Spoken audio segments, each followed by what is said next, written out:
Start the recording.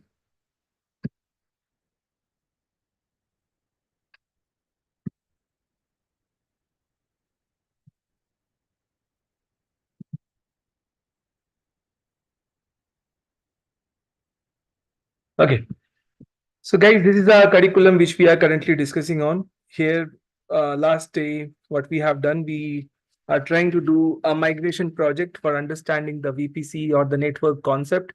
So, the network concept says that we'll have some public subnets, we'll have some private subnets, right?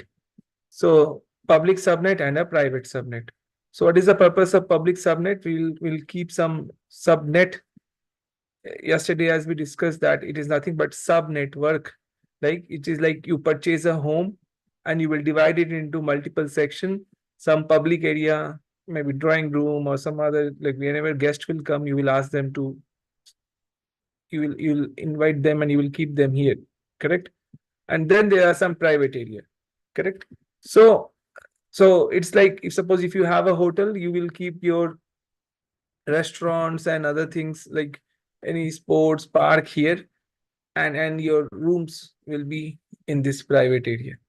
Okay, so whatever is very critical, the data related thing you will keep in private subnets, where directly the access from internet is not there. That means from internet nobody can go inside, but in this public subnet you can go.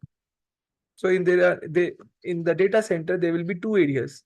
One, public subnet, where from internet or outside world people can come inside or can access the device.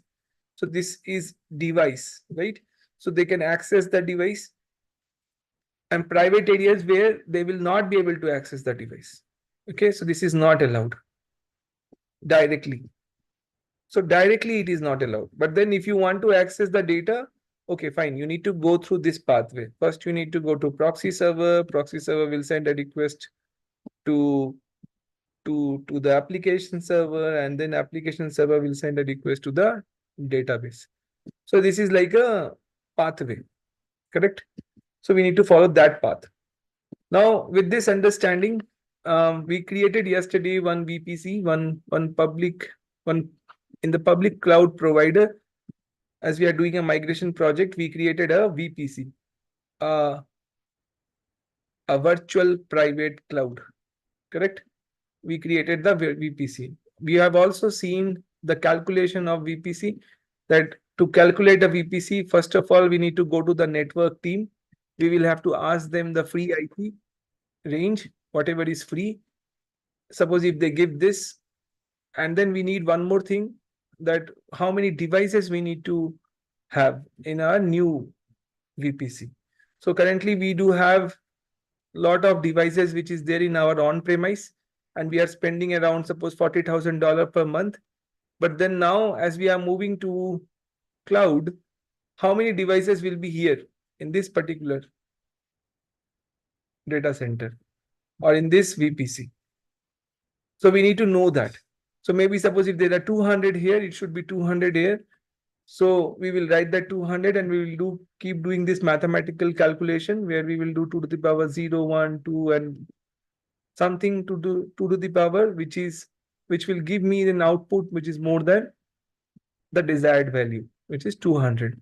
So once we get that value, which is 8, what we have to do, we have to simply subtract 8 with that number. What number? The bit number. Total bit is 32. Okay, so 32 minus 8 we have to do, and we will get the net mask. So to create a CIDR, okay, to create a VPC, we need to create this VPC or a full network. What we need CIDR. And that CIDR is nothing but a combination of an IP slash the net mask value. Net mask, correct? Net mask is nothing but here is 24 or 23 or 22 or 21. It depends now. What is the value? Okay. So who will tell us like how to calculate this particular value? It is based on your this particular calculation. Okay.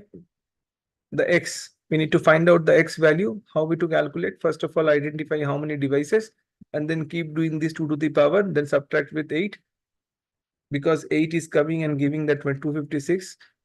And then finally you will get this CIDR value. So this is my full network. In our case, what is my full network? This is my full network. Okay, now this full network we need to divide into multiple subsection, and that is called subnetwork, or in short, we call it as subnet. Okay, so now how many subnets we require? Let us decide. So these customers are, first of all, understand that these customers are in Mumbai region. Okay, or all these customers are Indian customers. Means this particular service or website, whatever we will be running in this particular VPC, is for Indian customers. So obviously, I will not create my data center in North America or North Virginia. I'll create this in Indian region. So there is something called region in VPC. Okay, so let us understand that. Something called region and availability zone. Okay, if you go here, simple diagram. So first of all, you need to find out the region based on your customer base. If your customers are in India, you will select Mumbai. If your customers are in US, mainly in New York side, you will select North Virginia. If your customers are near the middle, like Ohio and other regions, so you will select Ohio. So like this, you will have to select your region. Now, once you select your region, you need to see that there is something called availability zone. So what does that mean? This is one place, suppose maybe Mumbai East, Mumbai West, Mumbai South. Okay, in India, there is a place called Mumbai where there is an availability zone created by Amazon. So there are 3 availability zones in Mumbai.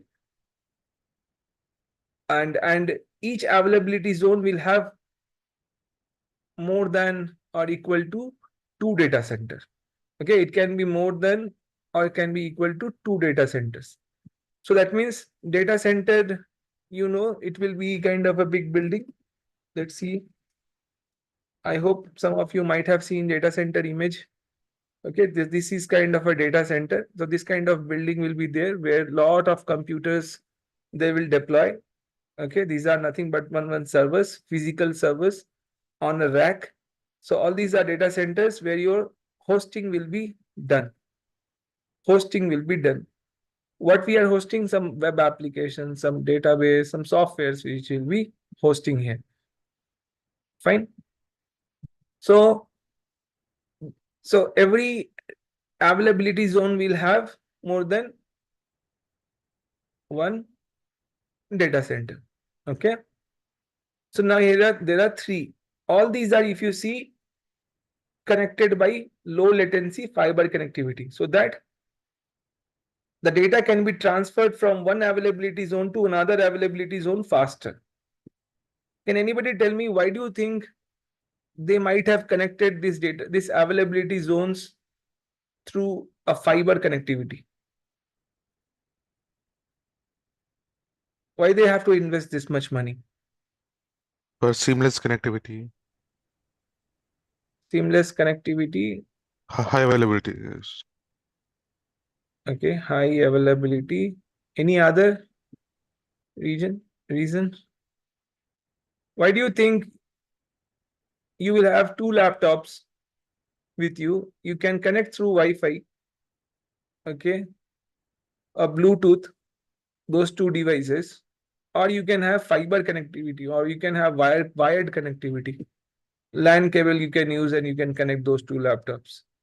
Correct? That yellow cable will be there, right? That LAN cable you can connect. Why do you think we will connect through that wired connectivity? What is the benefit? For stable connectivity and fast transmission of data. Sorry? I think part of it should be security. Wired is more stable than non-wired. and Yeah. faster.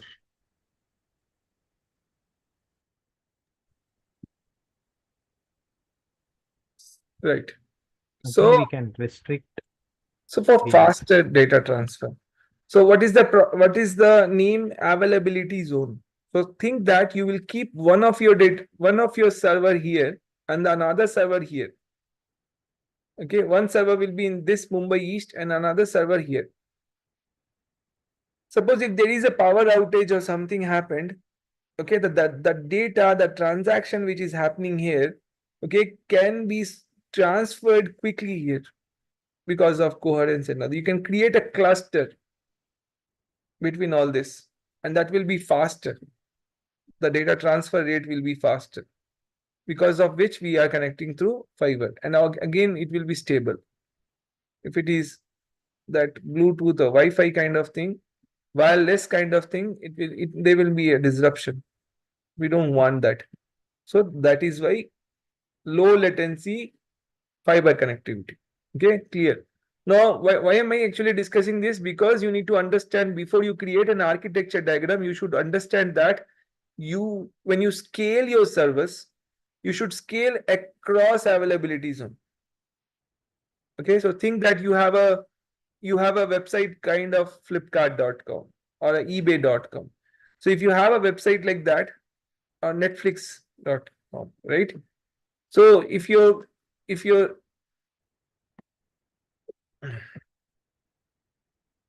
Sure. So if your customers are watching movie here, okay, they will connect through netflix.com through web browser, and somehow their request will come to this data center. And suppose if there is any problem in this physical device where they are watching the movie, what will happen? In back end, the data is getting synced. Okay, so suppose if this is gone, the customer will not at all understand, and even if they get a very small error, once they refresh it, another container will create a here in the different availability zone.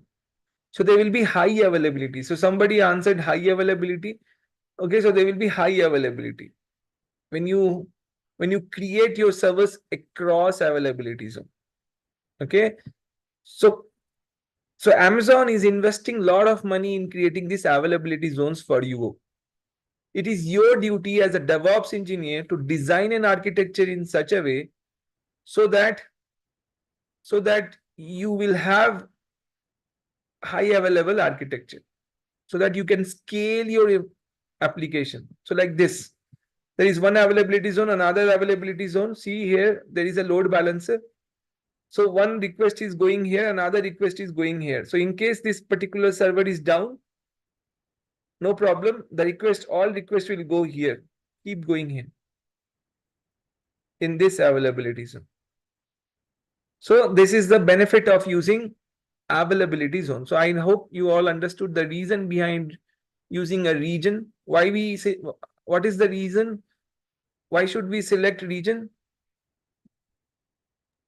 Based on the customer Based on the base. customer base. Now, what is the reason of using availability zone? To increase the high availability. Availability. Okay, clear? So this is very, very important while you do the architecture diagrams. Okay, think like a business reason. Why should we create two servers? Because if you create two servers, you will have to spend also, right? Because Amazon will not charge you. Amazon will charge you for both the servers every hour. Okay, but then because you are spending more, you will get more availability. Correct? Like our website. So if you go to our website, I don't think in a year it is like down for even a second. I didn't get a new relic alert, not even once, this particular website. Why? Because this is like scaled across different, it's scaled at different servers and different availability zone. Even if it is one down, another will be up automatically. Right? Clear? Okay, fine. So I hope the reason is clear. Okay, this is important for you all to understand. So now, how will you make sure that how will you design your VPC? Because it all depends on, so Amazon is giving you that availability zone. Okay, Amazon is saying, okay, boss, I gave you this availability zone, the data center. Now, how will you design your VPC? That is your responsibility. So you will say, okay, fine, I will have a full network. And what will I do? I will create one public subnet in one availability zone, maybe in Mumbai East, and one public subnet in another availability zone, maybe in Mumbai West. So you think that you are a very rich person and you have two homes, one in Bandra and another will be in another location. Okay, I never been to Mumbai, I don't know, maybe different location. So one in Mumbai East, one in Mumbai West. Okay, so in that case, what will happen if suppose there is a flood in Mumbai, if there is a power outage in Mumbai in one location, you can always go to another location and stay. Correct? So same here. So you will divide your subnets into availability zone. Okay, so one availability zone, one public subnet, another availability zone, another public subnet. So one here in different, and here there will be another. Clear? Why do we have to create public subnets? Okay, and private subnets we'll discuss. But then why to scale this availability zone? Because you can scale your resources in different subnet. Okay, एक resource यहाँ रखेंगे, दूसरा resource दूसरे जगह. Means one resource will be in this server, this subnet, this availability zone, and another resource will be same resource. If this is an EC2 machine, here this will be also EC2. And these two resources are same resource running the same application, maybe ebay.com or our website, lwplabs.com. Okay, same website, it will run both the places. And they will be in different availabilities. This you have to explain in your interview. Okay, they will ask you, how will you create a high available architecture? So you can say like this. So I have two EC2 servers which I will scale into different subnets, which are there into different availability zones. Okay, cool. So for that reason, you will create how many subnets now? 4. 2 public, 2 private. So total how many? 4. Okay, so now what are we doing? We are creating a subnet calculation, the subnet sider calculation. Why we have to do this subnet sider calculation?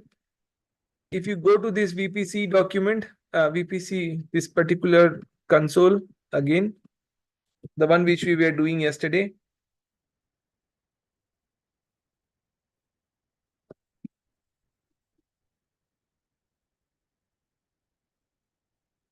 So VPC we already created in Ohio, right? This was the VPC name, new.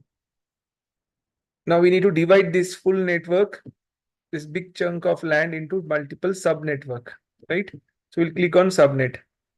Now here you see there are multiple other subnets are there, but then they are all assigned to different VPC. So we need to create a fresh one. So we'll click on this orange button, create subnet. And then we will try to select our VPC, the one which we created just now.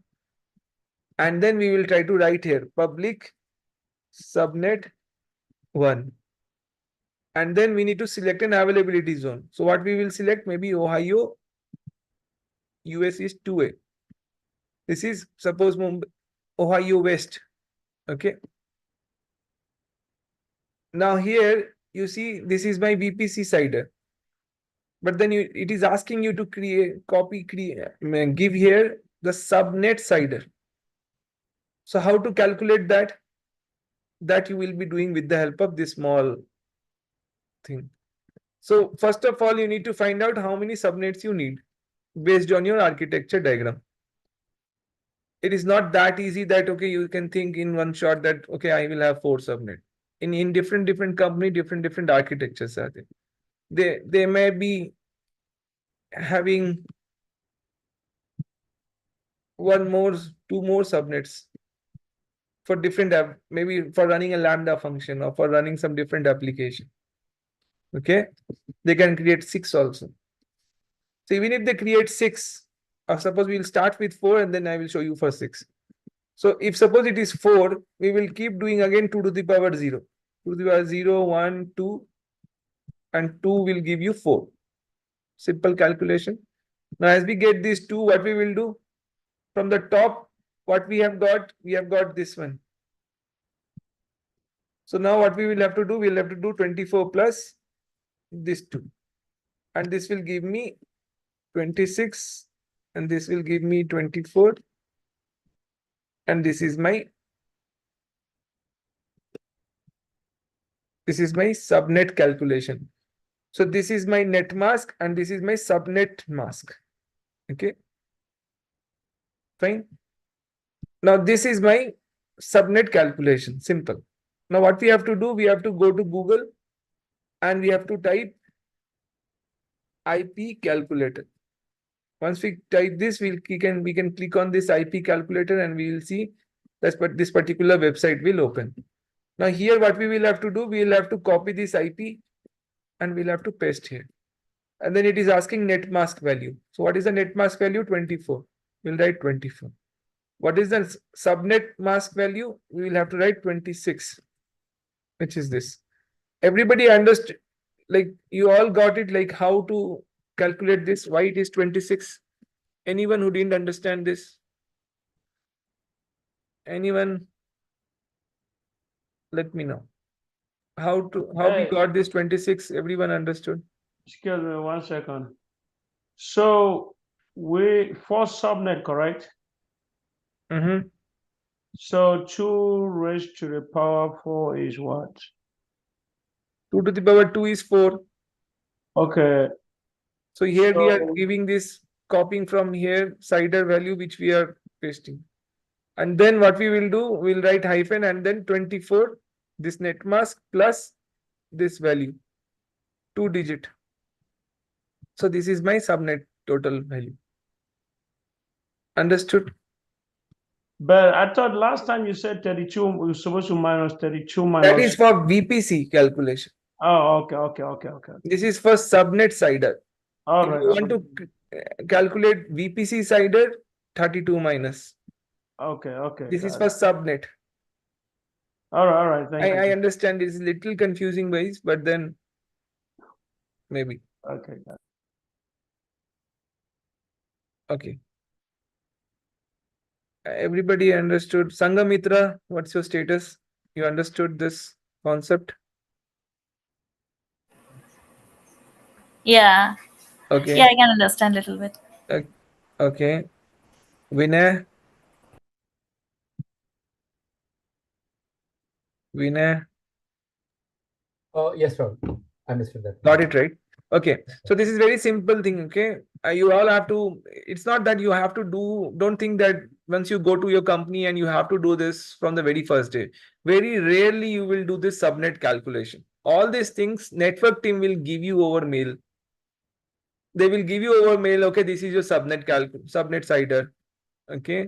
Maybe in your company, you are creating 32 subnets. Okay. I am working in a company where I have 32 subnets. Different subnets, one for load balancer, one for Lambda function to run, one for this to run, private database to run.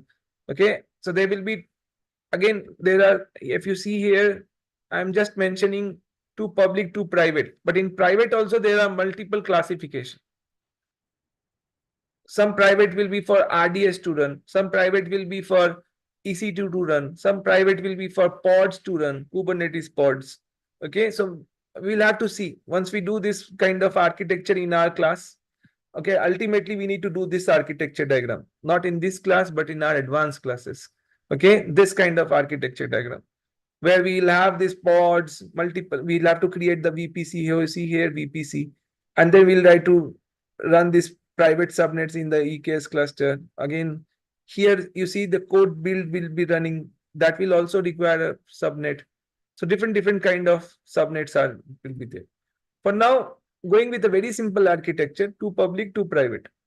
Okay, in this two private, I will keep everything. Is that not possible? Yes, it is possible. If you tell your interview, they will not believe it. No, they will have to believe it because that is your architecture. In your company, that is the architecture. That in the private subnet, you are keeping everything. There is no harm to keep. Okay. In one room, can you keep everything? Yes, you can keep. It will be cluttered, but no problem. There will be there will not be security issue. Okay, but then still it will be working environment. Okay. So now we'll give 26 and we'll click on calculate. Once we do this, so like how am I doing? You will have to pause the video, and wherever I am giving all this lecture in the middle, small, okay. So just skip those things. And like I am doing, you will have to do. Okay. So now once you click on the calculate button and you will find here subnet, and you see here there are 4 networks which you are able to see. Copy this network, okay, and go to the VPC section. Where is the VPC? Here. Okay. So this particular subnet we are creating, here you will have to type. This is your first network. So we are copying what? Our first network here. Now we have to add a new subnet. We'll have to give a new subnet name as public subnet 2. Okay. This time, see, last time we have selected availability zone as US East 2A. Because this is subnet 2, what we should select? Srikanth, you will not answer. Sri Nanda Padmanabhan. Yeah, Srinanda. 2B. So you should be selecting what availability zone, except 2A, you can select anything. Why we Yeah. have to select 2B? See the diagram. In another subnet mosque, in another subnet we can. Okay, availability zone 1, availability zone 2. This is what we are currently doing, guys. Okay, slowly we will have to learn everything, all this concept. Okay, fine. So now you all understood that, okay, we have to select availability zone 2. Okay, which is good. So this is why this is 2B. Can you not select 2C? Yes, you can also select 2C, but not 2A. Then there is no point of creating subnet. Okay, we can keep everything in one. Now here we have to give another value. From where you will get it? Use Alt tab. Okay, all IT engineers will use this. Use Alt tab. Alt tab.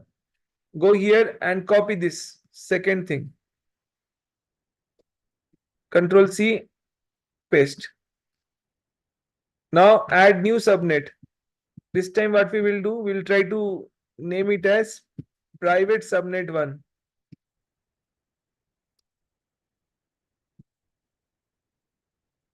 Fine. In this, again, see the diagram.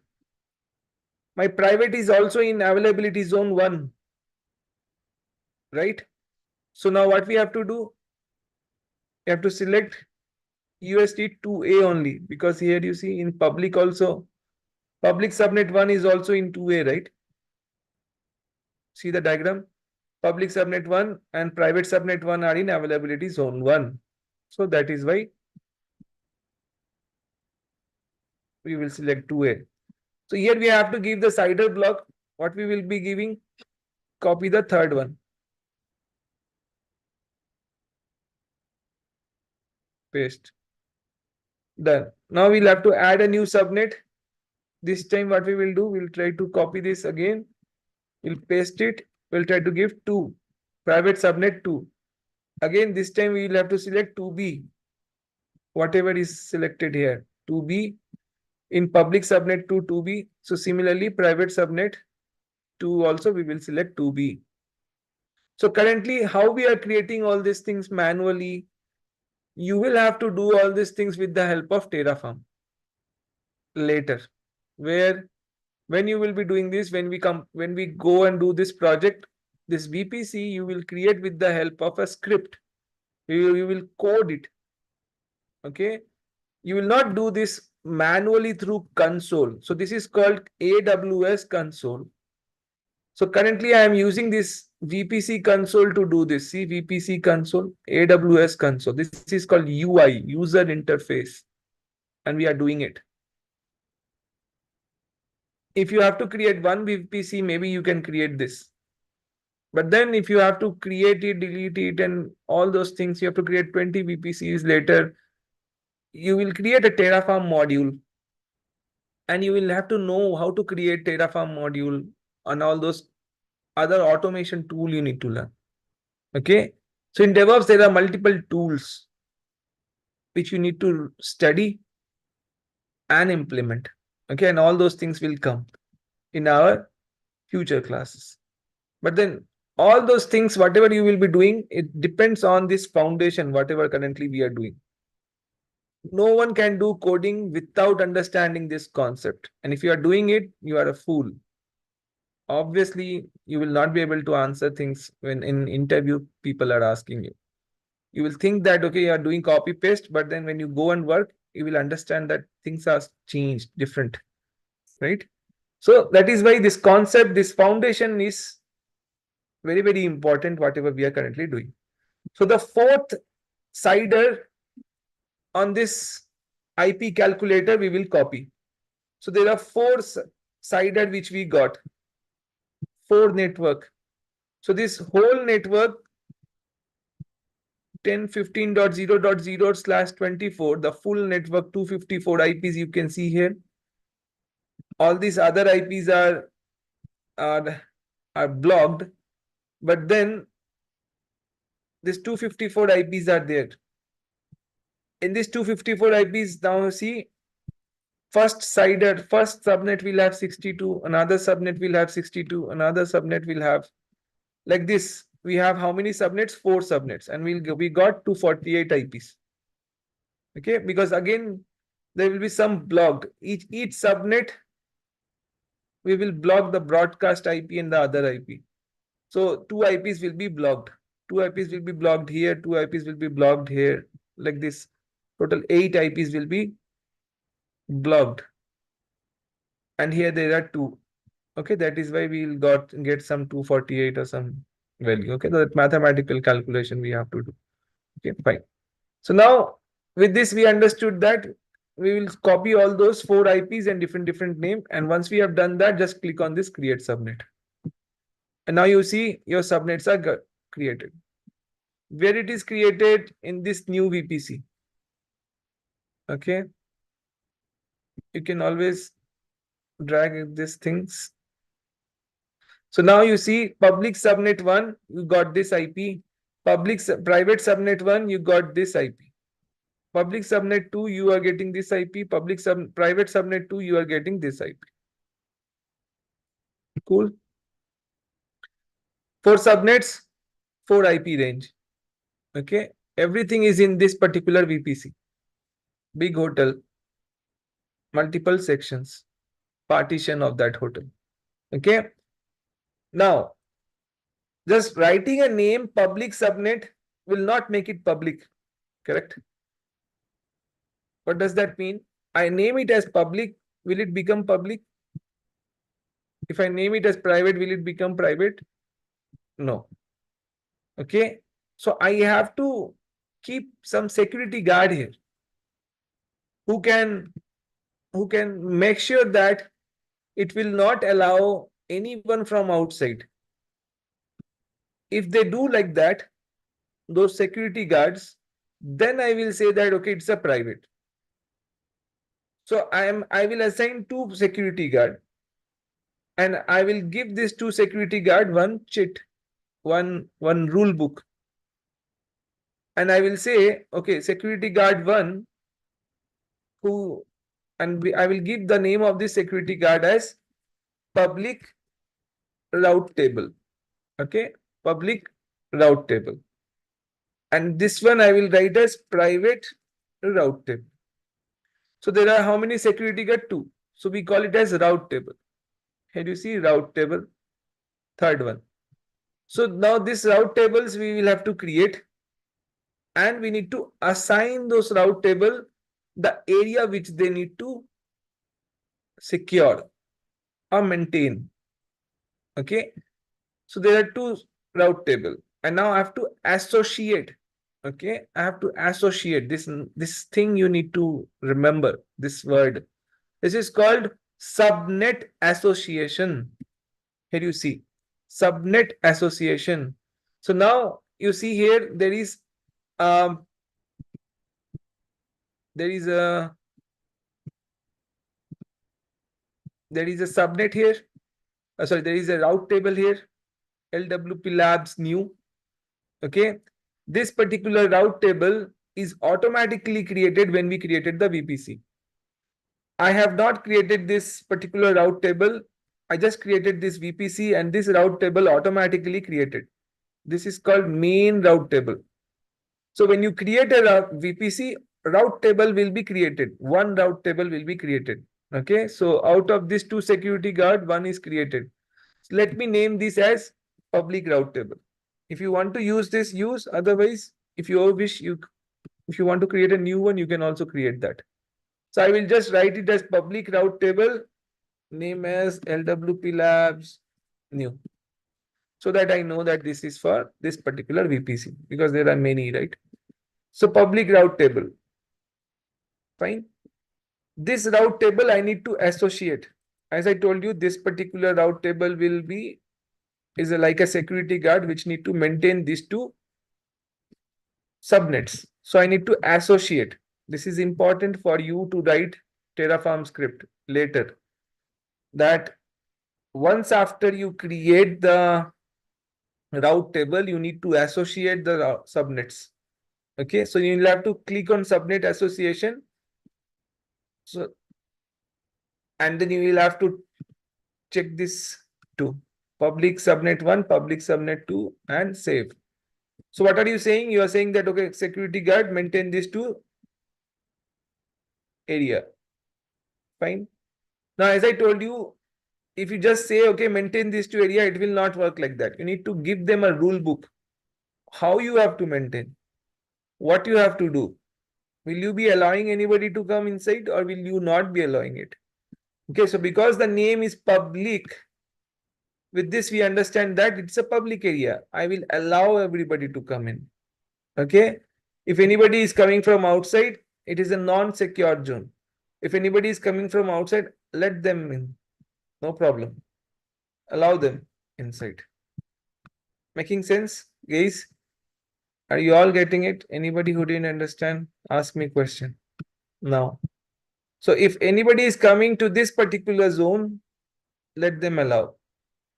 Okay, allow them inside. But then if they are coming to this particular zone, the private subnet, don't allow them. Block them. Okay, so you need to create this private route table, and you need to set a rule book for this that don't allow. And here in this case, you need to create a public route table, and you need to allow the traffic inside. Okay, so now we do have public route table. Let's create private as well. We'll write private route table LWP labs. So like I am doing, you will have to do. Pause the video, do it. Pause the video, do it. Okay, create route table. Done. So this is so easy, just created a route table. And then what we have to do, once you have created a route table, you need to associate, right? I told you need to associate the subnet. This is the private one. So click on edit subnet and private, because this is a private one, correct? So now I have two route table, one public, one private. Private is associated with private subnets. Public is associated with public subnets. Clear?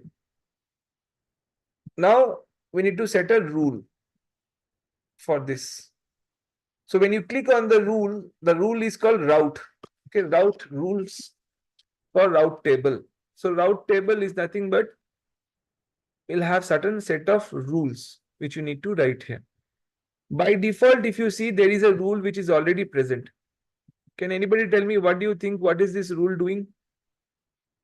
What does that mean? What does this mean? This is called local route. What does that mean? Local route means if there are devices inside the VPC. What does that mean?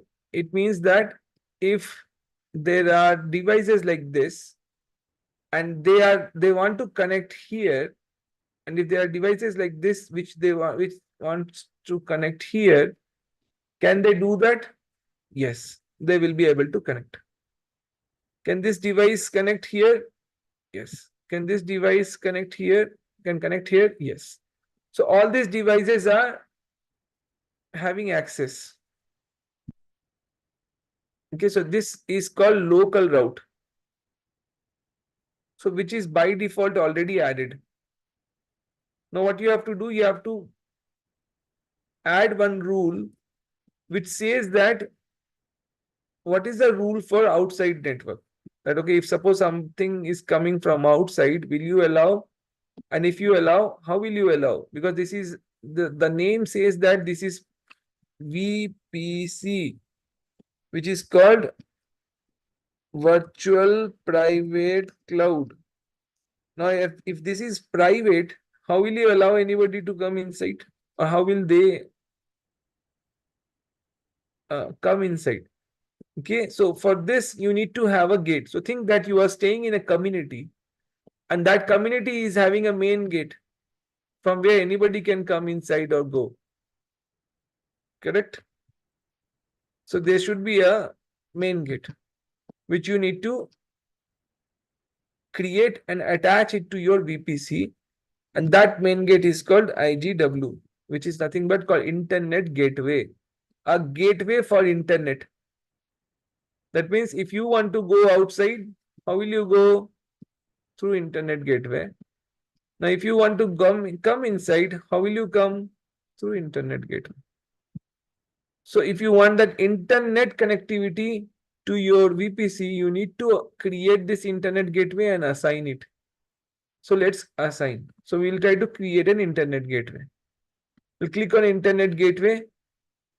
We'll click on Internet Gateway, and then we'll create a new one. IGW LWP Labs new, right? And then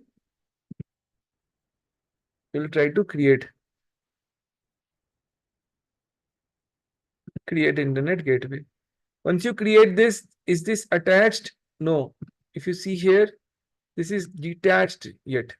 That means you just purchased a broadband device, but then you have not started it or attached it, right? So you need to attach it. How will you attach? Click on this checkbox, go to action, attach to VPC, drop down. You see here, there is a VPC coming attached. Okay, now you have attached the VPC, the gateway to the VPC. So this is important. So like, how am I doing the steps? First going to VPC, then subnet, then route table, then internet gateway.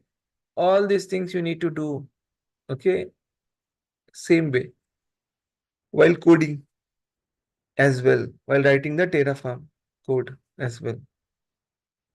So now once you created the internet gateway, you will go to the route table, you will go to the route, and you see here, there is one route which is already present. So here what we will do, we will edit a route, we'll add a route, and we'll say that, okay, if you want to go outside, the destination is internet, okay, fine, no problem, go through internet gateway. Which internet gateway? The new one, the one which we created just now. And save. So now what happened? You see here it is saying if the destination is internet, which is 0000, okay, you need to pass through internet gateway.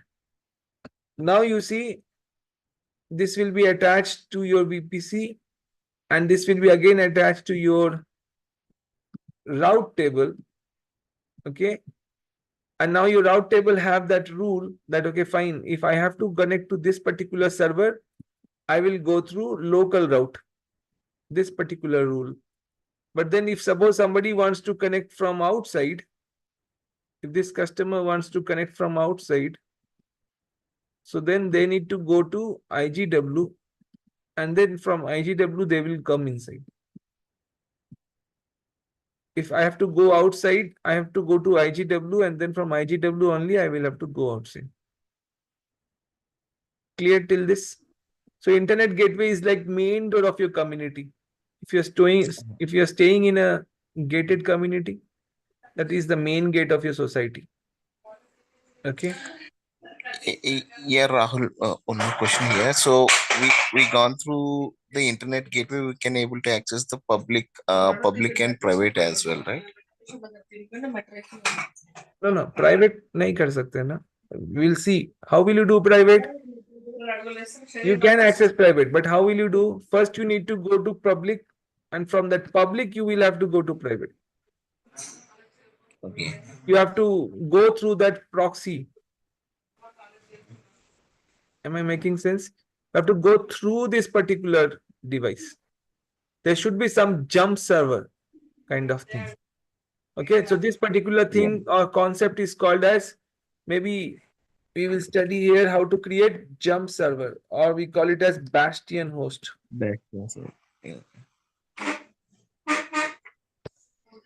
Okay, if So you are in working the professional, you might have used this, right? yeah, in the public network we have created these some servers. Then we can connect to the private. Correct. So first, you suppose if you are a DevOps engineer, and if you want to apply, suppose patch here in this particular server, if you want to apply patch, so now what will you do?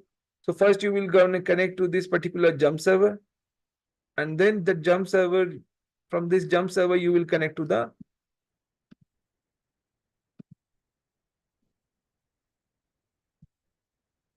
private server. Clear? So Rahul, one question now. Now since you're saying public subnet and 1 and 2, so where are the servers installed? Are they on public subnet or private subnet? It will be private server, but then he's asking, how will I directly connect to private subnet? If So you where have are to the do some servers activity, installed? We are going to have the servers installed on public or private. It will be on all the sites. no, it will be in private. But then Hmm. how will you connect to private subnet? Then what you will do, what you have to do, you have to again deploy another server in public, and you will name it as jump server. You will not deploy any application here. You Okay. will name Where it are as the a jump actual? server, and So that that means the actual applications are installed on private subnet. private What only. only private? Okay, fine. So these Everything are will be in private in okay. your company. Clear. Even this bastion host also will be in private sometimes. Why? Because you will be connecting to the VPN in company. There will be a VPN gateway. So in company, you will be in, suppose, on-premise network. So what you will do, you will connect to VPN first,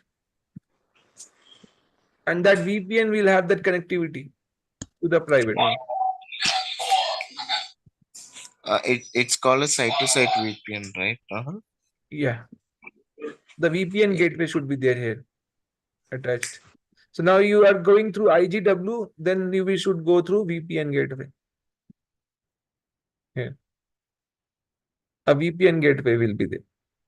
But then for now, you understand this way, public. Because see, ultimately, I'm not discussing how DevOps engineer will connect. But then how customer will connect?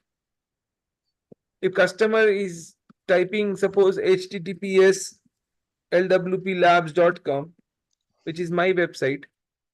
Okay, so this particular website, if they want to connect, I cannot keep this website in private, right?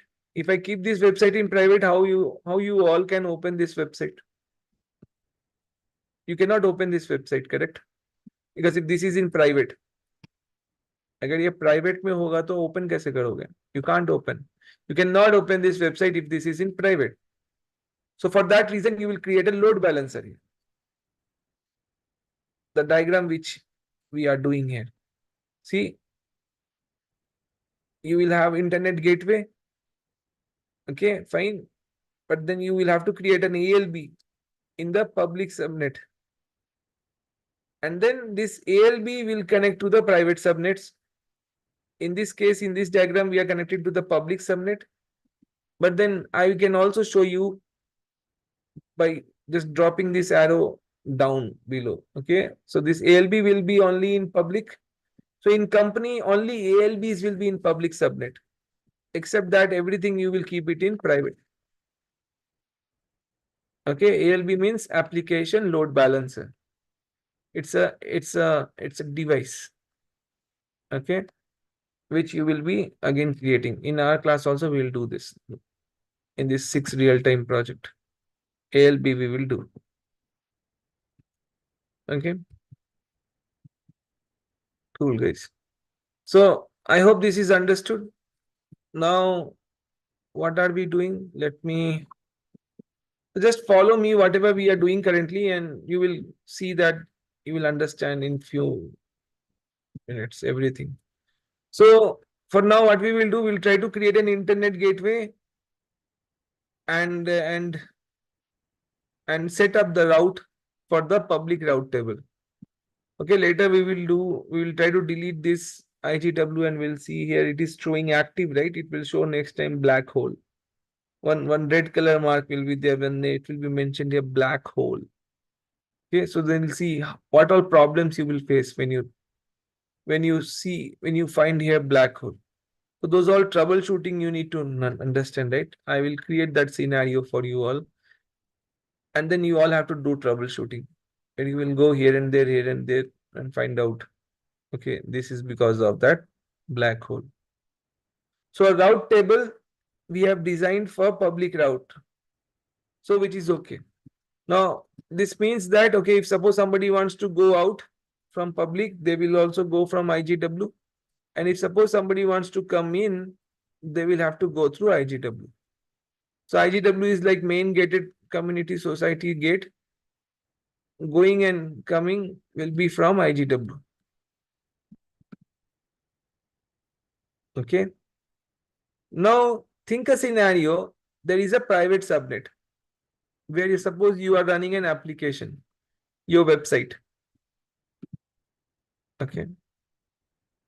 And this website wants internet connectivity. Why? Because maybe there is a Facebook website here and you are selling a product, maybe a furniture you are selling, and you want to show what is the like and all those reviews of your website. Okay, like suppose in our website. In our website, if you see, we are trying to get these reviews, right, from Google. All these reviews are populating from, suppose, Google. So here. So now my website is hosted in private here below. But then I am going to Google, which is outside, and trying to fetch the data and showing it here. It is like you are in your home. Can you go outside? Yes. But then can anybody go and come inside your home? No. Right? So VPC is like your home. So can this website can go outside and connect? Yes. But can I come inside? No. So what does that mean? That we need to have some device here which will do that activity, which will do that masking, where I can only go outside but then will not be able to come inside. And that is called NAT gateway. So we'll have to create a NAT gateway. Where we will create the NAT gateway? Because I want to go outside. So it's like one-way door. NAT gateway is like one-way door. Only it will open outside, but then it will not open inside. Okay, so that unnecessary people cannot come inside. But can I go outside? Yes. So we will create a NAT gateway where, because it is allowing to go to public area. We will create NAT gateway here in private subnet or in public subnet. Interview question.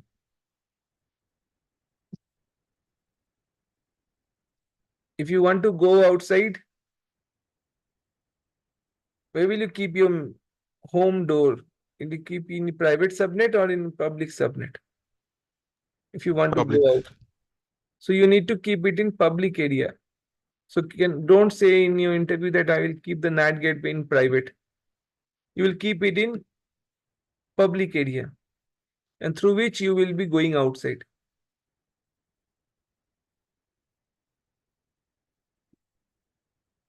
So this NAT gateway you will create in public and you will attach to the route table which is in private.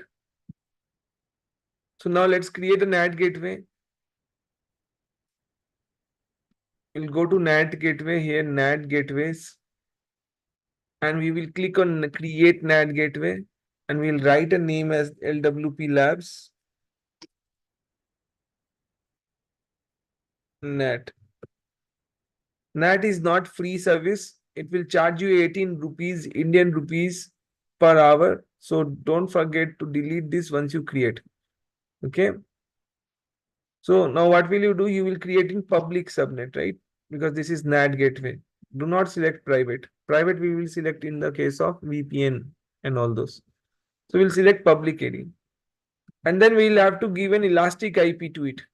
So this particular public subnet requires a elastic IP. What is elastic IP?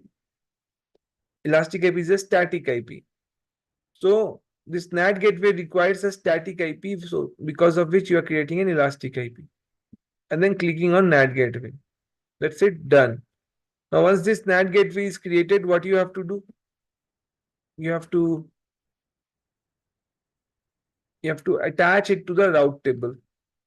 You will go to the private route, you go to route, you will edit route, and you will say that, okay, if any request comes or goes to 000, it should go to the NAT gateway.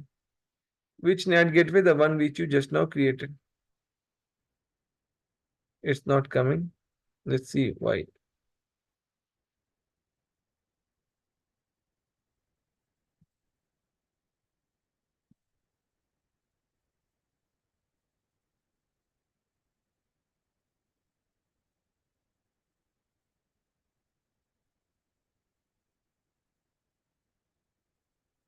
So it is still in pending status. So we need to wait till the time this particular NAT gateway is in an active status. And then you will be able to see. So this NAT gateway, you see, this NAT gateway is also a device. So it occupied one IP. Okay. So NAT gateway will have public IP address. Yes, because you are going to create this in public subnet. That's why.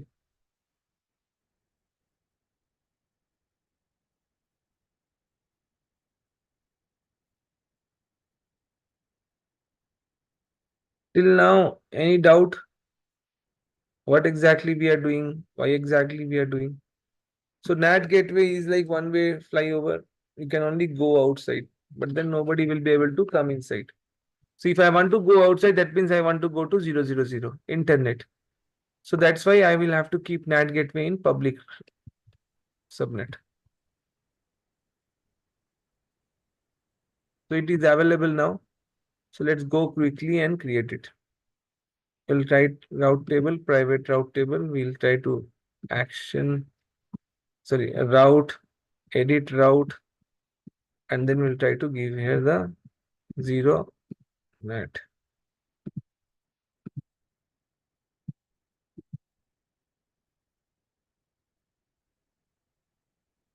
Why it's not coming?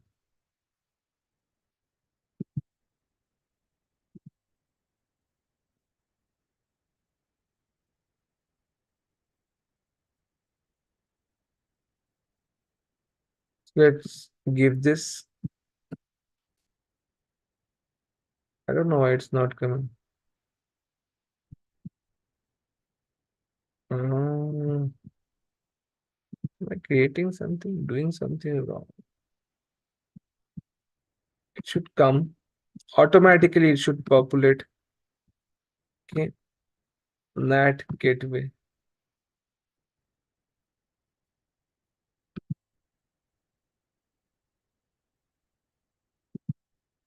So this is my NAT,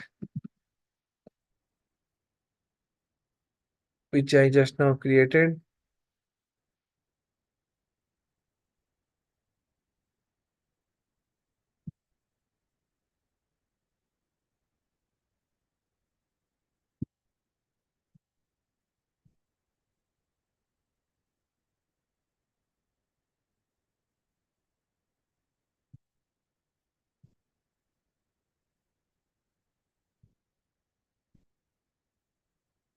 I don't know. This is the way only we will be doing it. Okay, now it's not showing. Anybody else doing parallelly along with me? When you do things in your home, try to check if it's working for you. This is how you only will check things. Anyways, this private route table is already created, but then I wanted to add here the route, the one which we created, correct? The route for adding a sub route here.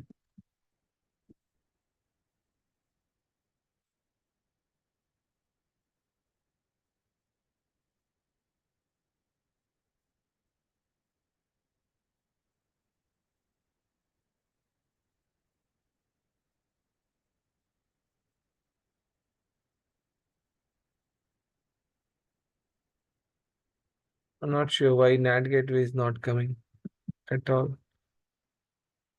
Okay, so we'll see this maybe tomorrow. It's already 11:08, guys. You all do this and you see if you are not, if you are able to see this, this is how it will be. It will, it will be like we got the route table for route information for public, the IGW.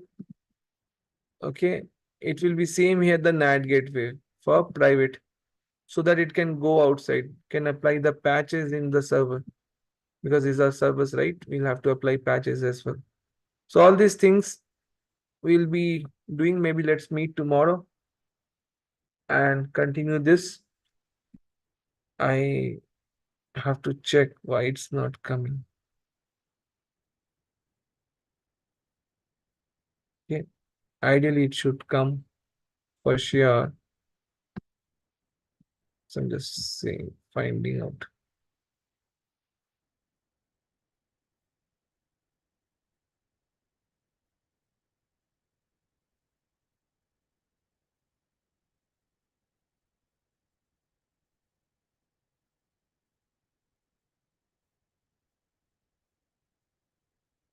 Okay, guys, let's meet tomorrow. Thank you. Thank you, Rahul. Okay. Thank Those who have not enrolled for the class, you all have to enroll for the class for tomorrow. Okay. Tomorrow will not be making the class for free. Okay. You have to enroll for the class. It's just 999 Indian rupees. And in dollar, it is just 12 rupees. $12 is like very less for this particular kind of a class. And we are giving this class for doing in such a less price for doing our marketing for our L2 and L3, which we want you all to join. Ultimately, once you get to understand how we are actually teaching this kind of a project oriented course. Thank you. Let's meet tomorrow. Bye. Rahul. Mm-hmm. Uh, yeah, we are using the Google Classroom for previous classes, right? So we can listen the previous classes. Previous classes. What does that mean? No, you will be getting new classroom invite. You might have got that invite. Check in your email. If you have registered student, you might have got already an email in your mailbox. Search with Google Classroom or just search with Classroom. You will get to see that. Okay. Okay. So And all these will be kept in Google Drive. everything will be in Google Drive. Okay. It's the Google Okay. Classroom, not Drive. Okay. Yeah, I will have a look. So Yeah. it can be accessible through mobile as well, right? Ah, yeah, right. Mobile as well. Everything. Yeah. It's a Google product, Google Classroom. Okay, just go to Google and type Google Classroom, and you will be Yeah. able to see that. Okay, this classroom, Google Classroom. So, Yeah, but we then have. before you see, you need to accept the invite. So we might have invited you. Go and search in your email classroom, Okay. and you will get that invitation. You need to accept it. And then you click on the Google Classroom, log in with your same Gmail ID, which you might have given at the time of registration. So when you register for the course, we are asking you your details, right? your Yeah. email ID and all. So that email ID, you have to log in with that email ID. Okay. Yeah. Okay. Got it. Cool. Fine. So there is a Uh, video also. Our management might have shared one video also to how to access the Google Classroom. So check that video. She might have shared in the WhatsApp group, the B85 Yeah, WhatsApp group. he already shared. I just Yeah. did it. Check that. You will be getting the details there. Yeah, definitely. Rahul, Yeah. Go yeah, ahead. it seems like I didn't get the Slack invitation. Oh, yes. Oh, I think you are already there, Shrikant. Yeah, I'm already there. Yeah, I'm a past Yeah. student. But how to access it, Rahul? In Snap and Just log in, yeah, Shrikant. Means okay, Shrikant, log in with your old ID. Okay, this email ID. yeah, this email ID. Okay, got it. Okay, log in. Just use Slack. Log in as Google. Okay. Okay, okay, got it. Yeah, Okay. So you have to use the Google single sign-on. Okay. single sign-on. Sure, will do. Okay. Thank you. Yeah. Okay. Thank you, guys. Let's meet tomorrow. Bye. Thanks, Rahul. Yeah. Okay. Leo, Jason, everyone, you can drop and we'll continue. Okay. Thank you.